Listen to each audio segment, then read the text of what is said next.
You are looking at Julian's pronunciation guide, where we look at how to pronounce better some of the most mispronounced words in the world, like this other curious word. But how do you say what you're looking for today?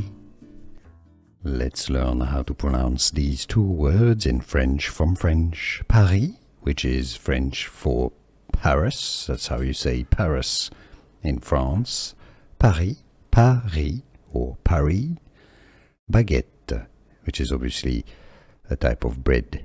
Paris Baguette, Paris Baguette, or English pronunciation, Paris Baguette.